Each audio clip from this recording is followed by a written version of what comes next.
Hello dear students, welcome to our channel. Today we are going to discuss about acquired immunity, next part of our topic that is immunity. Acquired immunity के बारे में हम आज पढ़ेंगे. तो अब तक की दो इम्यूनिटी की क्लासेस के अंदर हमने ये देख लिया कि इम्यूनिटी क्या होती है, कितने इसके क्लासिफिकेशन टाइप्स होते हैं, कौन कौन से एक्टिव एंड पैसिव है, एडेप्टिव इम्यूनिटी क्या होती है, इन्नेट इम्यूनिटी क्या है. इन्नेट इम्यूनिटी का हमने डिटेल से स्टडी किया कि इन्नेट इम्यूनिटी है वो कहाँ से बनती है, कैसे वो ट्रांसफ़र हो रही है. ठीक है, कौन कौन से उसके फैक्टर्स हैं, कौन कौन से उसके कंपोनेंट्स हैं जो रिस्पॉन्सिबल हैं इन्नेट इम्यूनिटी के लिए. उसके बाद हमने देखा था एक एडेप्टिव इम्यूनिटी के बारे में. एडेप्टिव इम्यूनिटी के अंदर हमने देखा कि एडेप्टिव इम्यूनिटी का क्या कौन से टाइप की होती है, कितने टाइप की है. साथ के साथ हमने ये देखा था कि इसका जो क्लासिफिकेशन है वो किस बेसिस पे किया गया है, एक्टिव क्या है, पैसिव क्या है, नेचुरल है, आर्टिफिशियल है, ये सारे क्या है वो सारा कुछ हम देख चुके हैं. अगर किसी भी स्टूडेंट को लास्ट की दो क्लासों के अंदर कोई भी डाउट है तो प्लीज़ कमेंट सेक्शन में जरूर बताइए. आज की क्लास हम शुरू करते हैं एक्वायर्ड इम्यूनिटी के अंदर. तो एक्वायर्ड इम्यूनिटी का जो कंटिन्यूएशन हमारा चल रहा है उसी के अंदर हम देखते हैं कि एक्वायर्ड इम्यूनिटी है तो एक्वायर्ड इम्यूनिटी है उसका क्या किया गया है, डिवाइड किया गया. इसको दो क्लासिफिकेशन के अंदर डिवाइड किया. जो फर्स्ट वन क्लासिफिकेशन डिवाइड किया गया था वो क्लासिफिकेशन था on the basis of effector molecules. Effector molecules की कहाँ से इसका प्रोडक्शन हो रहा है, कहाँ से इस इम्यूनिटी का प्रोडक्शन हो रहा है, वहाँ से वो उन्हें बोल रहे हैं अपन इफेक्टर मॉलिक्यूल, जहाँ से ये जनरेट हो रही हैं. ठीक है,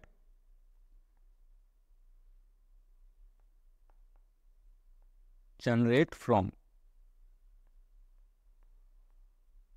कहाँ से ये जनरेट हो रही हैं. ठीक है, तो फर्स्ट वन है इसके जो एक on the basis of effector molecules के ऊपर जो क्लासिफिकेशन फर्स्ट वन था ह्यूमरल क्लासिफिकेशन. सेकंड वन है cell mediate immunity. Cell mediate immunity, तो ह्यूमरल इम्यूनिटी और नेक्स्ट वन है सेल मीडिएट इम्यूनिटी. तो आइए देखते हैं कि सेल मीडिएट और ह्यूमरल इम्यूनिटी का मतलब क्या होता है. फर्स्ट वन क्लासिफिकेशन अपना humoral immunity on the basis of effector molecules. ठीक है, एक्वायर्ड इम्यूनिटी का क्लासिफिकेशन पढ़ रहे हैं on the basis of effector molecules की कहाँ से ये जनरेट हो रही हैं. ठीक है, तो फर्स्ट वन है ह्यूमरल इम्यूनिटी के अंदर फर्स्ट वन है हमारा कि ह्यूमरल इम्यूनिटी है वो करेक्टराइज या पहचानी जाती है कहाँ से, कि production of antigen specific antibody. इसमें क्या है देखिएगा, antigen specific antibody, antigen specific antibody. Antigen specific antibody का मतलब क्या होता है जी, एंटीजन स्पेसिफिक एंटीबॉडी का मतलब क्या है.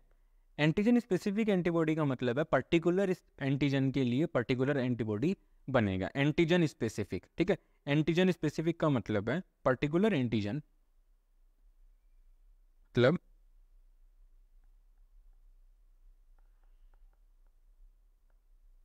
पर्टिकुलर कोई भी नया एंटीजन आएगा, मतलब हर एंटीजन के लिए अलग से एंटीबॉडी बनेगा. पर्टिकुलर एंटीजन के लिए स्पेसिफिक एंटीबॉडी बनेगा, स्पेसिफिक एंटीबॉडी प्रोडक्शन होगा,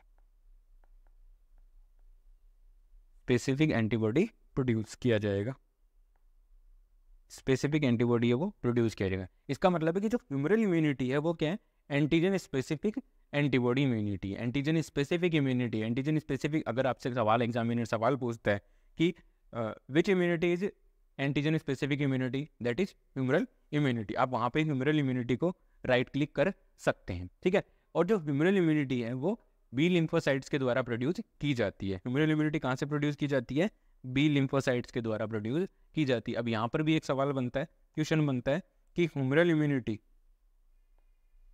ह्यूमरल इम्यूनिटी कि ह्यूमरल इम्यूनिटी के लिए ह्यूमरल इम्यूनिटी कौन सी सेल्स प्रोड्यूस करती हैं. ठीक है, विच cells responsible, sales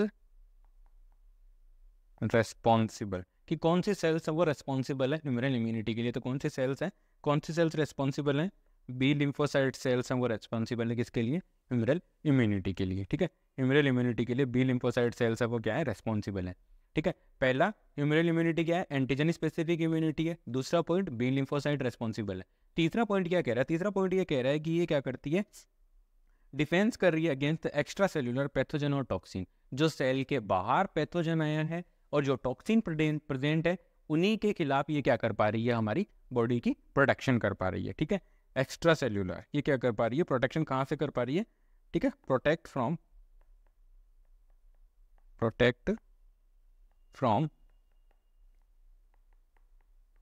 extra cellular, protect from the extra cellular pathogens and toxin, extra cellular pathogen और टॉक्सिन। एक्स्ट्रा सेल्यूलर पैथोजन और टॉक्सिन से उन्हीं से ये क्या कर पा रही है, प्रोटेक्शन कर पा रही है। देखिएगा स्टूडेंट्स, ये हो गई हमारी कोई भी पर्टिकुलर सेल, ये हो गया उस सेल का न्यूक्लियस, ठीक है। अब इस न्यूक्लियस के बाद इस सेल्स के अंदर बहुत सारे कंपोनेंट्स हैं, ठीक है, बहुत सारे कंपोनेंट्स हैं, ठीक है। माइटोकॉन्ड्रिया है, लाइसोसोम्स है, ठीक है, राइबोसोम्स भी प्रेजेंट है, ईआर एंडोप्लाज्मिक रेटिकुलम है, वो सारे कंपोनेंट्स प्रेजेंट है, ठीक है। तो सेल्यूल जो हमारी ह्यूमरल इम्यूनिटी है, जो ह्यूमरल इम्यूनिटी है वो क्या कर पाएगी, जो सेल के बाहर के जो कंपोनेंट्स हैं, सेल के बाहर के जो कंपोनेंट्स हैं हमारे, ठीक है, सेल के बाहर के जो कंपोनेंट्स हैं उन्हीं कंपोनेंट्स पे क्या कर पाएगी, यहाँ पर कोई भी मान लीजिए यहाँ पर कोई भी एंटीजन आ गया, एंटीजन आ गया यहाँ पर सेल के बाहर, तो सेल के बाहर मतलब एक्स्ट्रा सेलुलर, सेल के बाहर जो एंटीजन्स प्रेजेंट है उन्हीं एंटीजन्स पर ये क्या करेगी, ये एंटीबॉडीज है वो क्या करेंगी, ये इम्यूनिटी क्या वहाँ पे काम करेगी। अगर यहाँ पे कोई टॉक्सिन प्रेजेंट है, ठीक है, उसी टॉक्सिन पे ये क्या कर देंगी, एक्ट करेंगे, टॉक्सिन के ऊपर, उसी टॉक्सिन के ऊपर ये एक्ट करती हैं, ठीक है। तो ये है हमारी ह्यूमरल इम्यूनिटी, ठीक है। आई होप आप लोगों को समझ में आया होगा, ठीक है। तो एक बार दोबारा इसको थोड़ा सा रिवाइज करके देखते हैं कि ह्यूमरल इम्यूनिटी के अंदर देखिए सबसे इंपॉर्टेंट 3 ही चीज़ें बताई गई हैं जो कि ह्यूमरल इम्यूनिटी के अंदर आती हैं। फर्स्ट वन बताया गया है कि ये इम्यूनिटी क्या है, एंटीजन स्पेसिफिक इम्यूनिटी है। पहली antigen specific, antigen specific immunity, antigen specific immunity. Antigen specific immunity का मतलब है कि ये पर्टिकुलर एंटीजन के लिए पर्टिकुलर एंटीबॉडी बनेगा, ठीक है। ऐसा नहीं है कि एक एंटीबॉडी पर्टिकुलर एक एंटीबॉडी बना दिया वो सारे एंटीजन्स को कवर कर लेगा, ऐसा बिल्कुल भी नहीं है। जैसे ही नया एंटीजन आएगा उसके लिए नया एंटीबॉडी बनेगा, ठीक है। दूसरा क्या था कि ये जो ह्यूमरल इम्यूनिटी है, ह्यूमरल इम्यूनिटी है या ह्यूमरल मीडिएटेड इम्यूनिटी है, उसके लिए कौन से सेल्स रेस्पॉन्सिबल है, B lymphocytes, B lymphocyte, B lymphocyte cells है उसके लिए क्या है, रिस्पॉन्सिबल है, ठीक है। थर्ड वन पॉइंट कह रहा था कि ये क्या कर रही है, जो डिफेंस कर रही है, इम्यूनिटी है तो डिफेंस ही करेगी, ठीक है। किससे ये डिफेंस कर रही है, एक्स्ट्रा सेल्यूलर, ये डिफेंस कर रही है हमारा एक्स्ट्रा सेल्यूलर एंटीजन और एक्स्ट्रा सेल्यूलर एंटीजन और क्या था, टॉक्सिन, एक्स्ट्रा सेल्यूलर एंटीजन और टॉक्सिन, इन दोनों के खिलाफ ये हमारी क्या, हमारी बॉडी की क्या कर रही है, प्रोटेक्शन कर रही है, ठीक है। तो ये है हमारी ह्यूमरल इम्यूनिटी और आई होप आप लोगों को समझ में आया होगा। प्लीज़ अगर किसी भी स्टूडेंट को कोई डाउट है तो कमेंट सेक्शन में जरूर बताइए। नेक्स्ट वन है cell mediate immunity.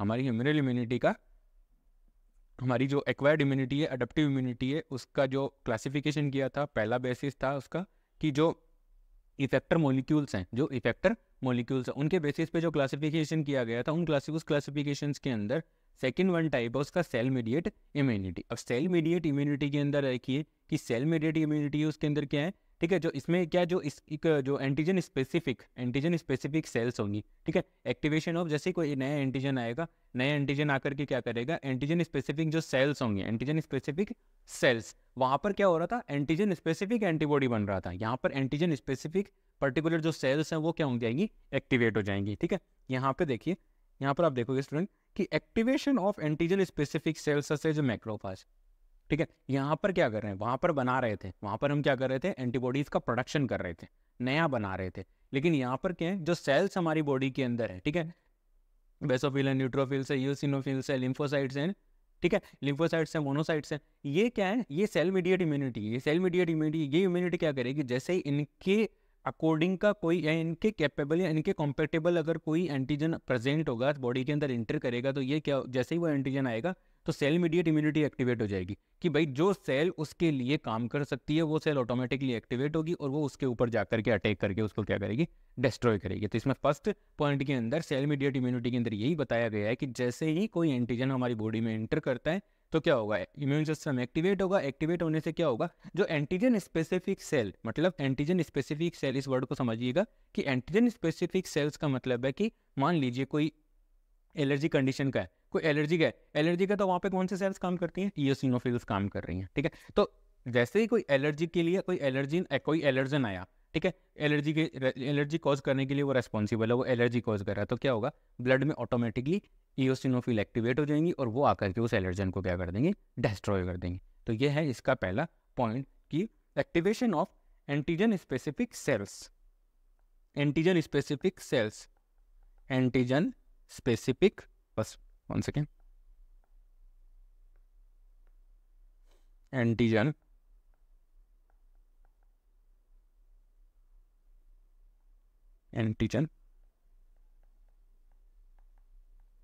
Specific sales. Antigen specific sales का मतलब है पर्टिकुलर एंटीजन, ठीक है, और उसके लिए पर्टिकुलर सेल्स। जैसे सपोज इट, ठीक है, कोई ऐसा बैक्टीरिया आया या वायरस आया, कोई ऐसा माइक्रो ऑर्गेनिज्म आया, उसके लिए मोनोसाइट काम करेगी। ये मान लेता हूं मैं कि ये एक एंटीजन है मेरा, और इस एंटीजन के लिए मोनोसाइट से वो काम कर सकती है। तो ऑटोमेटिकली जैसे ही मान लीजिए ये मानते हैं हम होस्ट, इसको बना देते हैं हम होस्ट। तो अब जैसे ही मान लीजिए होस्ट के इम्यून सिस्टम के ऊपर ये पर्टिकुलर जो एंटीजन है, ये वाला, ये पर्टिकुलर एंटीजन अटैक करेगा, ये अटैक करेगा तो क्या होगा, क्या होगा, इसका इम्यून सिस्टम एक्टिवेट होगा।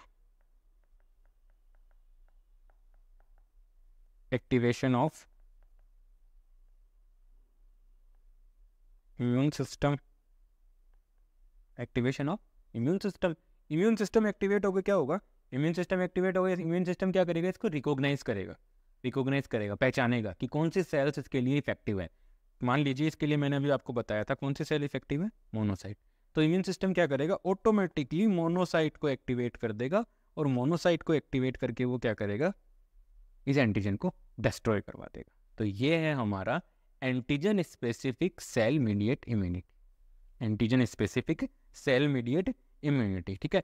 सेल मीडिएट इम्यूनिटी का मतलब है सेल मीडिएट का मतलब है पर्टिकुलर एंटीजन के लिए पर्टिकुलर सेल रेस्पॉन्सिबल होगी, ठीक है। पर्टिकुलर सेल रेस्पॉन्सिबल मतलब मान लीजिए, जैसे एक और एग्जांपल लेकर के बात करते हैं अपन, ठीक है।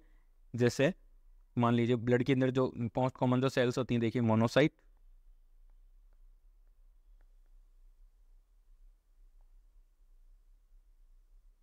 लिम्फोसाइट्स, बेसोफिल्स,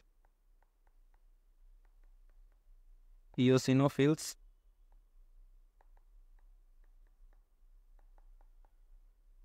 और न्यूट्रोफिल्स।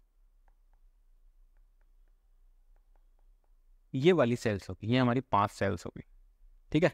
1 2 4 और 5, ये पांचों हो गई हमारी सेल्स, ठीक है। Antigen A, antigen B, antigen C, antigen D और एंटीजन ई, ये हो गए 5 एंटीजन, ठीक है। ये हो गए हमारे 5 एंटीजन। अब मैं ये कहता हूँ कि बेसोफिल के लिए एंटीजन ए है, या एंटीजन ए के लिए बेसोफिल काम करेगी, एंटीजन ए के लिए बेसोफिल काम करेगी, एंटीजन ए के लिए कौन काम करेगी, बेसोफिल। तो जैसे ही एंटीजन ए हमारी बॉडी के अंदर आकर के अटैक करेगा, अटैक करते ही क्या होगा, इम्यून सिस्टम एक्टिवेट होगा। इम्यून सिस्टम एक्टिवेट होकर के क्या करेगा, इम्यून सिस्टम जो बेसोफिल्स है उनको, केवल बेसोफिल्स को स्टिमुलेट करेगा कि जाइए आपका एंटीजन आया है, आप उसको क्या कीजिए, डिस्ट्रॉय कीजिए, ठीक है। तो बेसोफिल्स एक्टिवेट हो जाएंगे, ठीक है। बेसोफिल्स यहाँ पे क्या कर देंगे, पर्टिकुलर काम करेंगे, ठीक है, बेसोफिल्स के लिए। मैं ये कहता हूँ कि एंटीजन ई, एंटीजन ई के लिए लिम्फोसाइट्स है वो बेटर है, यहाँ एंटीजन ई है, उसको डिस्ट्रॉय करने के लिए हमारी बॉडी के अंदर लिम्फोसाइट्स है, वो रेस्पॉन्सिबल है। तो अब क्या होगा, जैसे ही एंटीजन ई हमारी बॉडी पे अटैक करेगा, बॉडी पे अटैक करते ही क्या होगा, इम्यून सिस्टम उसको रिकॉग्नाइज करेगा, इम्यून सिस्टम एक्टिवेट होगा, एक्टिवेट होकर के एंटीजन को क्या करेगा, रिकॉग्नाइज। एंटीजन को रिकॉग्नाइज करने के बाद क्या होगा, ठीक है, एंटीजन को जैसे एंटीजन को रिकॉग्नाइज करेगा, रिकॉग्नाइज करके जो इम्यून सिस्टम है वो क्या करेगा, लिम्फोसाइट्स को बोलेगा कि एंटीजन ई आया है, इसको आप डिस्ट्रॉय कीजिए, इसके लिए आप रेस्पॉन्सिबल है, ठीक है।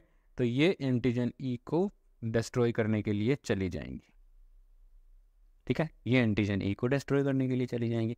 तो इसी प्रकार से यहाँ पे मैं समझाने की यही कोशिश कर रहा हूँ कि जो सेल मीडिएट इम्यूनिटी है वो है एक cell specific antigen specific. Cell ठीक है, कोई भी पर्टिकुलर जो सेल एंटीजन स्पेसिफिक सेल्स होंगी, एंटीजन स्पेसिफिक सेल्स होंगी यहाँ पे हमारे पास, antigen specific cells, particular antigen के लिए पर्टिकुलर सेल्स वो रेस्पॉन्सिबल ही होंगी। ठीक है, तो ये है इस फर्स्ट पॉइंट का मतलब।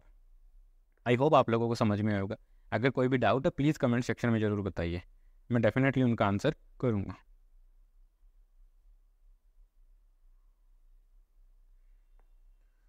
नेक्स्ट हम पढ़ते हैं,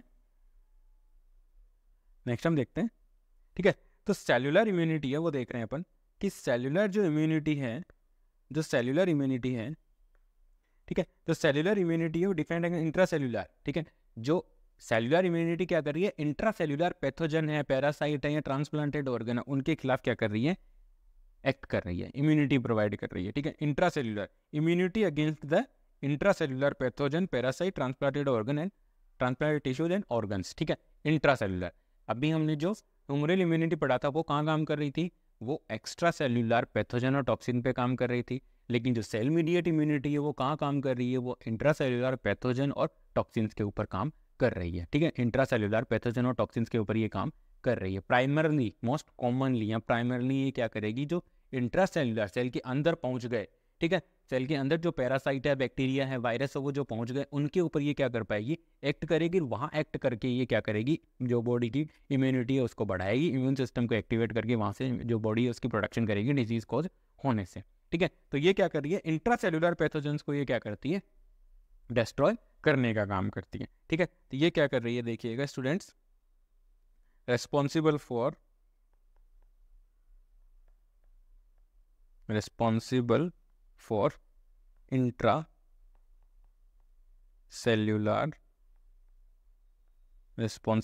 intracellular टॉक्सिन, ठीक है, पैथोजन। ठीक है, जो पैथोजन या जो बैक्टीरिया वायरस हमारी बॉडी के अंदर सेल के अंदर पहुंच गए उनके लिए ये करेगी, क्या करेगी, उनके लिए ये क्या करेगी, हमारा जो सेल के अंदर पहुंच गए वहाँ पर ये क्या करेंगी, एक्ट करेंगी। ठीक है, जो सेल के अंदर पहुंच गए हैं उनके ऊपर ये क्या कर पाएगी, एक्ट कर पाएगी। ठीक है, उनके ऊपर ये क्या करेगी, पर्टिकुलरली एक्ट करती है। और ये इम्यूनिटी कौन से सेल्स के द्वारा दी जाती है, T cells, T cell mediate immunity होती है। जो सेल मीडिएट इम्यूनिटी होती है वो होती है T cell mediate immunity. Important है, ध्यान रखिएगा, यहाँ से क्वेश्चन बन सकता है कि which cells responsible for cell mediate immunity, blood की कौन सी सेल्स है जो सेल मीडिएट इम्यूनिटी के लिए रेस्पॉन्सिबल है, टी सेल्स रेस्पॉन्सिबल है। ठीक है, और बी सेल्स किसके लिए रेस्पॉन्सिबल है, ह्यूमरल इम्यूनिटी के लिए। ह्यूमरल इम्यूनिटी के अंदर क्या हो रहा है, बेसिक डिफरेंस, मोटा जो डिफरेंस है वो यही है कि ह्यूमरल इम्यूनिटी के अंदर क्या बन रहे हैं, एंटीजन के लिए एंटीबॉडी बन रहा है, वहाँ पर भी स्पेसिफिक बन रहा है। ठीक है, वहाँ पर भी स्पेसिफिक एंटीजन के लिए स्पेसिफिक एंटीबॉडी काम कर रहा है।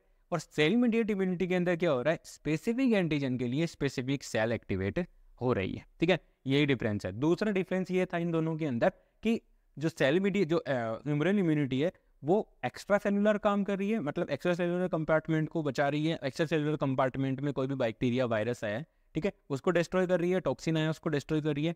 और जो सेल मीडिएट इम्यूनिटी है वो क्या कर रही है, इंट्रा सेलुलर कंपार्टमेंट के अंदर कोई भी बैक्टीरिया वायरस पैरासाइट इंटर करके वहाँ पर वो काम कर रही है। ठीक है, तो ये है हमारा सेल मीडिएट इम्यूनिटी के बारे में। मैं एक इंपॉर्टेंट चीज़ बताना चाहूँगा यहाँ पे स्टूडेंट, कि जो ट्रांसप्लांटेड टिश्यूज और जो ऑर्गन्स होते हैं उनका जो रिजेक्शन हो रहा है, ठीक है, उनका जो रिजेक्शन होता है, ट्रांसप्लांटेड टिश्यूज के जो रिजेक्शन हो रहा है, rejection of transplant,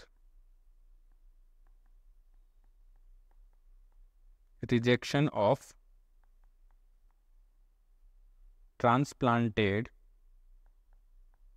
of transplanted tissues oblique organ. ठीक है, ट्रांसप्लांटेड टिश्यूज और जो ऑर्गन है उनके रिजेक्शन के लिए कौन रिस्पॉन्सिबल है, उनके रिजेक्शन के लिए कौन रिस्पॉन्सिबल है, उनके रिजेक्शन के लिए ये अपनी सेल मीडिएट इम्यूनिटी रिस्पॉन्सिबल है। कौन है, सेल मीडिएट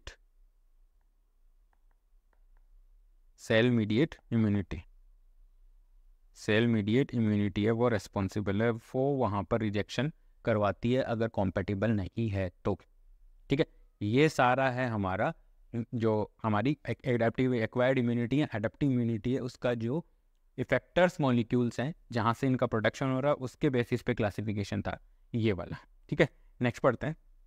आई होप आप लोगों को कोई डाउट हो तो मुझे कमेंट सेक्शन में बताइए, और मैं उम्मीद करता हूँ कि मेरे द्वारा प्रोवाइड किया गया लेक्चर आपको समझ में आया होगा, आपकी हेल्प कर रहा होगा, ठीक है।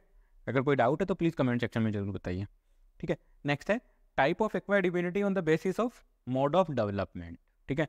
किस मोड से ये डेवलप हुई है, मोड ऑफ डेवलपमेंट की ये कहाँ से डेवलप हुई है, ठीक है, कहाँ से ये डेवलप हुई है। उससे पहले मैं आपको एक चीज़ बताना चाहूँगा, हल्का सा ब्रीफ करना चाहूँगा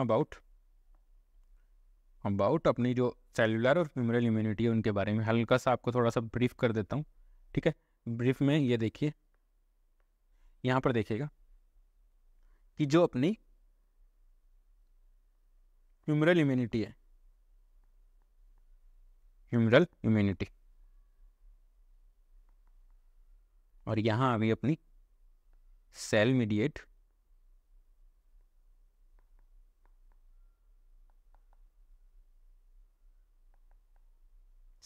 इम्यूनिटी, ठीक है। तो इसमें क्या है, ह्यूमरल इम्यूनिटी में क्या है, स्पेसिफिक एंटीजन है, स्पेसिफिक एंटीजन, और उसके लिए क्या बन रहा है, स्पेसिफिक एंटीबॉडी बनेगा, ठीक है। समझ में आ गया, मोटा मोटा जो डिफरेंस है वो बताने की कोशिश कर रहा हूँ। यहाँ पे सेल मीडिएट में क्या हो रहा है देखिएगा स्टूडेंट्स, सेल मीडिएट में क्या होगा, स्पेसिफिक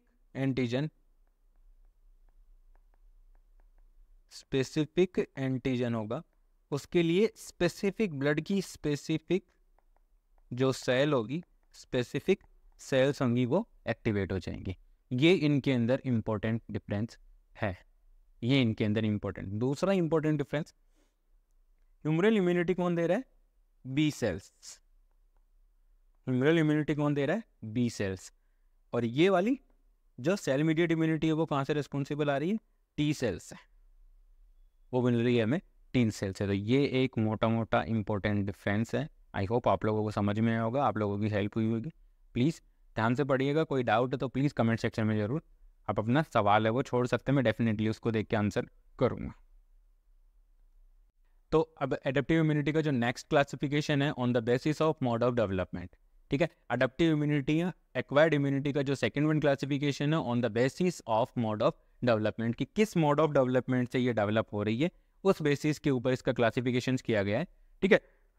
तो वो अब हम देख रहे हैं सेकंड वन क्लासिफिकेशन से, कि वाला सेकंड वन क्लासिफिकेशन है। तो देखिएगा स्टूडेंट्स कि on the basis of mode of development, कि जिस मोड से अडेप्टिव इम्यूनिटी या एक्वायर्ड इम्यूनिटी हमें डेवलप हो रही है हमारी बॉडी के अंदर, उस बेसिस के ऊपर इसका क्लासिफिकेशन किया गया। तो फर्स्ट वन क्लासिफिकेशन है एक्टिव इम्यूनिटी, बहुत बार बता चुका हूँ इसके बारे में, थोड़ा सा स्पीडली इस क्लास से अपन निकलते हैं, यहाँ से अपन थोड़ा सा स्पीडली करके चलेंगे। एक्टिव इम्यूनिटी का मतलब है ये प्राइमरी रेस्पॉन्स होगा बॉडी का, ठीक है। जैसे ही आपको कोई भी पैथोजन है वो क्या करेगा, अटैक करेगा हमारी बॉडी के इम्यून सिस्टम पे, इम्यून सिस्टम क्या करेगा, उसको रेस्पॉन्ड करेगा, रेस्पॉन्ड करने के लिए क्या करेगा, वो एंटीजन एंटीबॉडी रिएक्शंस होंगी, एंटीजन एंटीबॉडी रिएक्शन होंगी, एंटीबॉडी का प्रोडक्शन करेगा, ठीक है। प्रोडक्शन करेगा कहाँ से, अपने आप कर रहा है, ठीक है। सारा कुछ जो एंटीबॉडी का प्रोडक्शन हो रहा है वो क्या हो रहा है, अपने आप हो रहा है, ठीक है। तो एक्टिव इम्यूनिटी का मतलब है हमारी बॉडी अपने आप एंटीजन आया, अपने आप उसने एंटीबॉडी बनाए और अपने आप को प्रोटेक्ट किया, वो कहलाता है एक्टिव इम्यूनिटी, ठीक है। ये सेल्स के द्वारा मिल सकते हैं हमें, जो भी हमारी बॉडी की जो डेवलप्ड सेल्स हैं उनसे भी हमें मिल सकता है। और ये जो इम्यूनिटी होती है, एक्टिव इम्यूनिटी होती है, वो क्या होती है, काफ़ी लंबे समय तक चलती है, लॉन्ग टाइम तक ये काम आती है, ठीक है, ठीक है। और ये होस्ट में खुद डेवलप होता है, इम्यूनोलॉजिकल रेस्पॉन्स, ठीक है। Host develop immunological response, host develop immunological response है, इसका मतलब समझिएगा, सपोज इट कोई एंटीजन आया, ये एंटीजन आया होस्ट के पास, होस्ट पे इसने क्या कर दिया, अटैक किया। अटैक कहाँ होगा, होस्ट के इम्यून सिस्टम पे, होस्ट के इम्यून सिस्टम पे। इम्यून सिस्टम ने क्या किया, एक्टिवेशन के साथ क्या किया, production of antibodies, production of antibodies. Immune system ने क्या किया, प्रोडक्शन ऑफ एंटीबॉडी। अब इम्यून सिस्टम ने प्रोडक्शन ऑफ एंटीबॉडी किया, तो अब यहाँ पे दो काम होंगे, पहला kill the micro organism, kill the micro organism, पहला काम। दूसरा काम क्या होगा, मेमोरी, दूसरा काम होगा यहाँ पे memory store, memory स्टोरेशन, memory स्टोरेशन। Memory स्टोरेशन का मतलब होगा स्टूडेंट्स, मेमोरी स्टोरेशन का मतलब होगा ये वाला जो एंटीजन जो आज एंटीजन आया है, ये वाला जो एंटीजन है वो जो आज आया है, वो एंटीजन क्या कर रहा है, ठीक है, ये वाला जो एंटीजन जो आज आया है वो एंटीजन क्या कर रहा है। अब मान लीजिए एक बार आया, होस्ट का इम्यून बीमार हुआ, होस्ट है उस पर अटैक हुआ, अटैक होने से क्या हो गया, होस्ट बीमार हुआ तो क्या हुआ, इम्यून सिस्टम ने क्या किया, एंटीबॉडीज़ का प्रोडक्शन किया, एंटीबॉडीज़ का प्रोडक्शन हुआ तो क्या हुआ, अब एंटीबॉडी जो बने हैं उन्होंने क्या कर दिया, जो वायरस आया था, जो बैक्टीरिया वायरस आया था उसको क्या कर दिया, किल कर दिया। अब साथ के साथ उसने एक काम और किया, इम्यून सिस्टम ने क्या किया, इस पर्टिकुलर एंटीबॉडी के लिए हमने एक मेमोरी सेव कर ली। मतलब एक जो एंटीबॉडीज़ यहाँ जो एंटीबॉडीज़ बन रहे थे ना, उनकी एक कॉपी अपनी मेमोरी में सेव कर ली। अब दोबारा अगर ये अटैक करता है इम्यून सिस्टम पे, तो हम ये सारी प्रोसेस है उसको नहीं करेंगे, एक्टिवेट होने की ज़रूरत ही नहीं पड़ेगी, हम इमीडिएटली वहाँ से मेमोरी से कॉपी उठाएंगे और उसको मल्टीप्लिकेशन करके कॉपी बना लेंगे और कॉपी बना करके उसको डिस्ट्रॉय कर देंगे। तो ये जो रेस्पॉन्स है वो है एक्टिव इम्यूनिटी। यहाँ पे हमने बाहर से कुछ भी नहीं किया, ठीक है, किसी ने बाहर से कुछ नहीं किया, जो कुछ भी किया वो होस्ट की बॉडी ने किया, होस्ट की बॉडी ने किया, होस्ट की बॉडी और होस्ट का इम्यून सिस्टम, होस्ट का इम्यून सिस्टम, होस्ट का इम्यून सिस्टम उसने ये सारा काम किया है यहाँ पर, ठीक है। तो आई होप आप लोगों को समझ में आया होगा। अब ये देखिए यहाँ पे कि ये लंबे समय तक कैसे काम करी है, लंबे समय तक इसलिए काम कर रही है क्योंकि ये क्या कर रही है, अपनी मेमोरी के अंदर भी इस चीज़ को क्या कर रही है, स्टोर कर रही है, मेमोरी के अंदर भी क्या कर रही है, इस चीज़ को स्टोर कर रही है, ठीक है। नेक्स्ट वन है पैसिव इम्यूनिटी। पैसिव इम्यूनिटी का मतलब जैसा कि नाम से ही पता लग रहा है कि पैसिव इम्यूनिटी क्या होगी, कि पैसिव इम्यूनिटी का मतलब हो गया कि आप प्रीफॉर्म्ड एंटीबॉडीज एंटीबॉडीज है पेशेंट के अंदर इन्फ्यूज कर दो, ठीक है, प्रीफॉर्म बाहर से बने हुए, ठीक है, बाहर से बने हुए एंटीबॉडीज है उनको आप क्या कर रहे हो, पेशेंट के अंदर ट्रांसफ्यूज कर रहे हो। जैसा कि एक एग्जाम्पल है, ठीक है, एक एग्जाम्पल है, अभी सीजन चल रहा है डेंगू का, डेंगू फीवर का।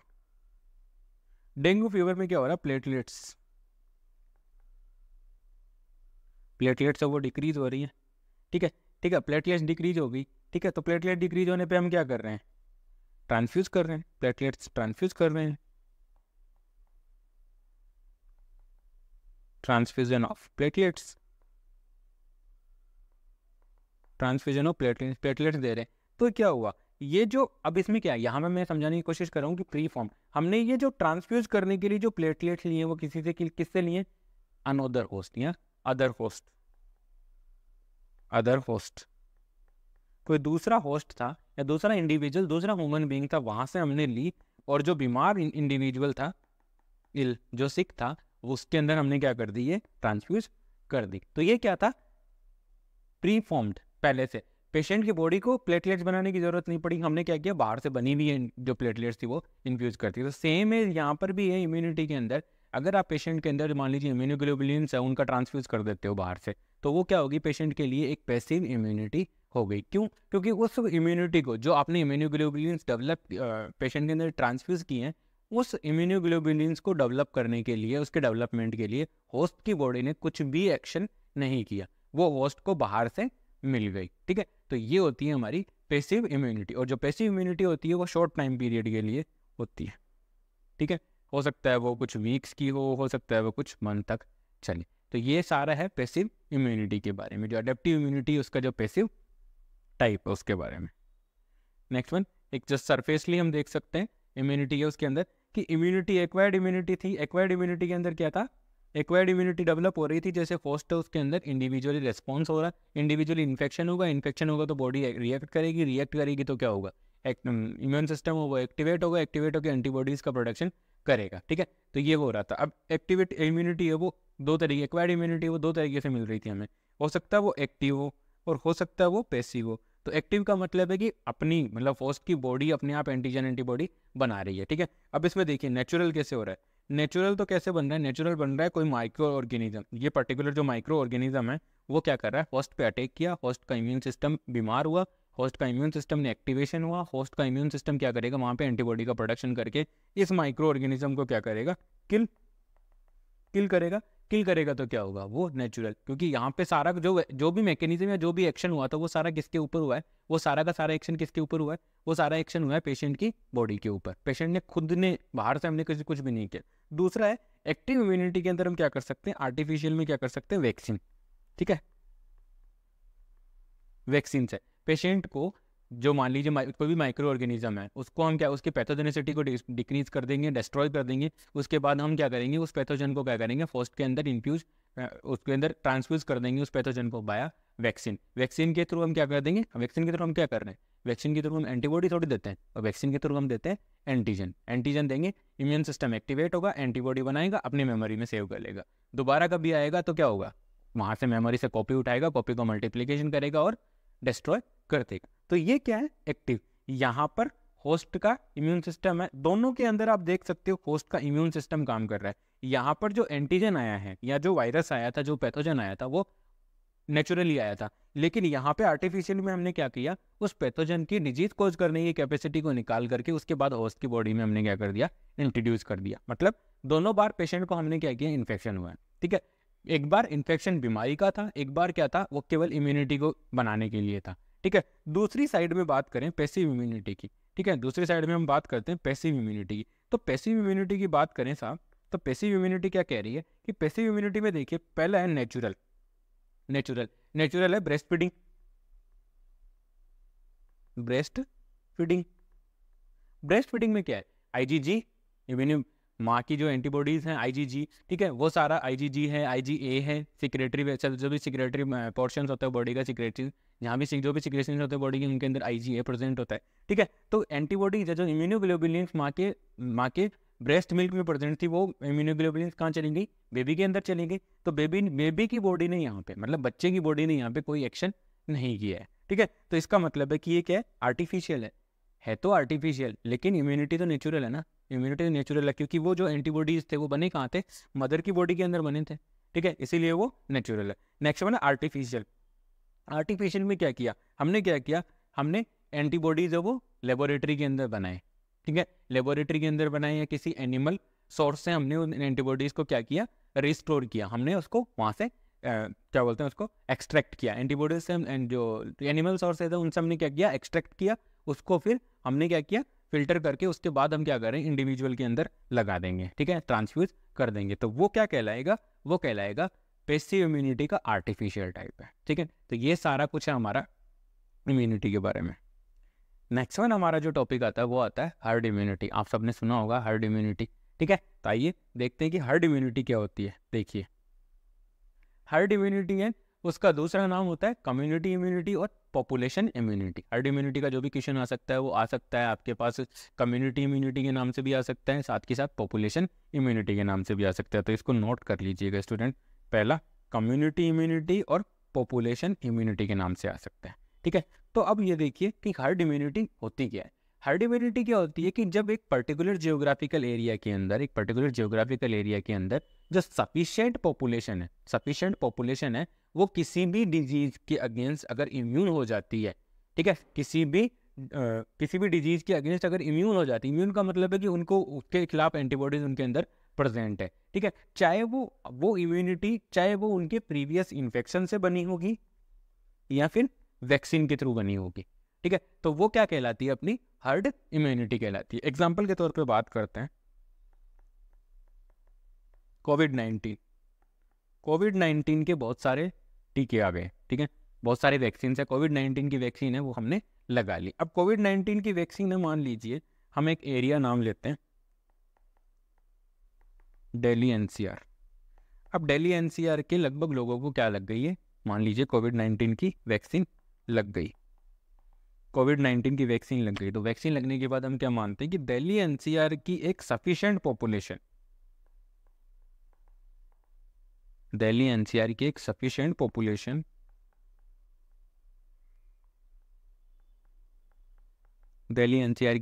पॉपुलेशन क्या है, कोविड-19 के प्रति क्या हो गई है, इम्यून हो गई है। मतलब इस सफिशिएंट दिल्ली एनसीआर की जो पर्टिकुलर पॉपुलेशन है उसके अंदर कोविड-19 से फाइट करने के लिए एंटीबॉडीज प्रेजेंट हैं। वो क्या कहलाएगा यहाँ पे, हर्ड इम्यूनिटी, वो कहलाएगा यहाँ पे हर्ड इम्यूनिटी। ठीक है, ये होती है हर्ड इम्यूनिटी। अब ये हर्ड इम्यूनिटी हो सकता है कि वैक्सीन से डेवलप की, या फिर प्रीवियस इन्फेक्शन, या जिसको कोविड हो गया था उसके अंदर एंटीबॉडीज अपने आप आई एम सॉरी उसके अंदर एंटीबॉडीज वो अपने आप बन गए। ठीक है, नेक्स्ट है इसके अंदर देखिएगा,